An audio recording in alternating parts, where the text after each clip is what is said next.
When you're a family guy, you can easily find yourself in constant motion between work, kids, the honey-do list, and extended family. It can be very fulfilling to be dependent on to be the one your family looks to get things done. I know I've had plenty of days where I would finish work, help the kids with homework, and worked on the yard. Then I would sit down for a few, think to myself, let me play an hour or so of whatever game I wanted, and one of the kids come in the room to show me a funny video they found. Then another would come to tell me about a story that happened in school. As a father, you don't want to tell them to get lost because they are engaging with you in a positive way, so you listen, keeping one eye on the video they're showing you, one ear to the story, and one eye on the dialogue options so you don't end up missing an important story beat in your game. As soon as the kids finish, your wife calls, tell you to look at something on Amazon that she doesn't need but hopes that you go along with. You say, yes dear, because all you want to do is get back to your game. You finally sit down and your mother calls, just to check on you. After you get off the phone with her, the kids are back. Finally, you just turn the game off and give the family your undivided attention. Drop a like if you've experienced a similar scenario. In another video, I will talk about gaming with the family, but right now I want to tell you that as a hardworking man, you absolutely need to have your me time. I know you know what this is because you've heard it from your wife / girlfriend / mother saying this 1,000 times. And normally what this was a hint that you need to figure out how to make this happen so she can retreat. Thing is, we don't need as much time as women do in general, but it's still important. You need to find time each week to tell everybody, hold up, I'm taking a break from me, please don't bother me. No, I'm kidding. We know that doesn't work. Their heads would turn 180 degrees, projectile vomit will come out because everyone already feels that they share you enough with the world and each other. Ladies, if you ever wonder why guys spend so much time in the bathroom, it's because it's the only room in the house that we can lock and create a smell barrier that you or the kids won't cross. Now guys, if you end up with that one person who wants to go to the bathroom with you during that time, I'm sorry, but you're in trouble. There's no hope for you. But in all seriousness, a tip I have found is to create time either late at night once everyone is asleep or early in the morning before everyone gets up. This requires some discipline and maybe some sneaking. If you're married, your wife will want you next to her even if you're wide awake and she is tearing the paint off the walls. I don't know why, it's just something that they want to have you close to them no matter what, so you might want to have that conversation so she doesn't give you that guilt trip about leaving her all alone.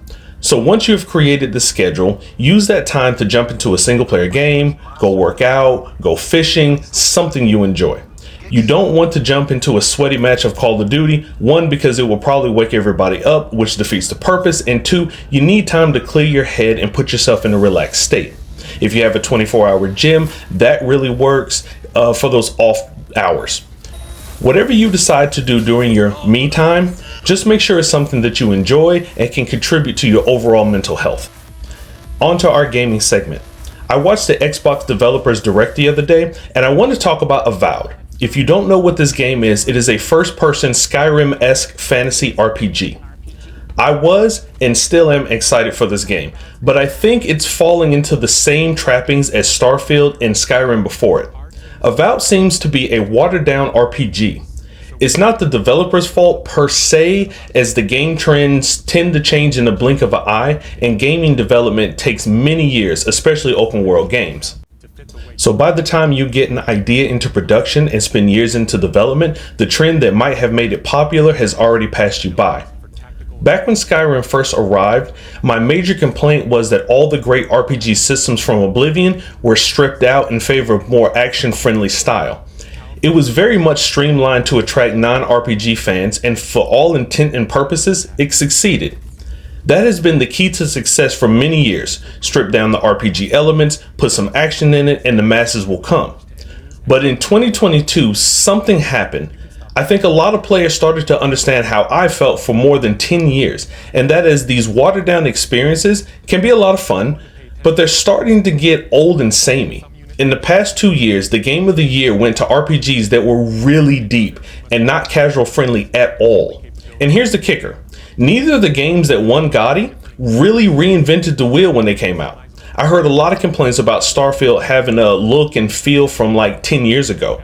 But when you play Baldur's Gate 3, there's nothing attached to it that screams next gen. Developers didn't have to wait for the power of the PlayStation 5, the Xbox Series X, and the PC to make it happen. I've been playing games like Baldur's Gate 3 for years. Larian Studios, the creator of Baldur's Gate 3, also created Divinity Original Sin in 2014 and its sequel Original Sin 2 in 2017. Both of these games were praised as being great RPGs by their fans, but most people never even know they existed.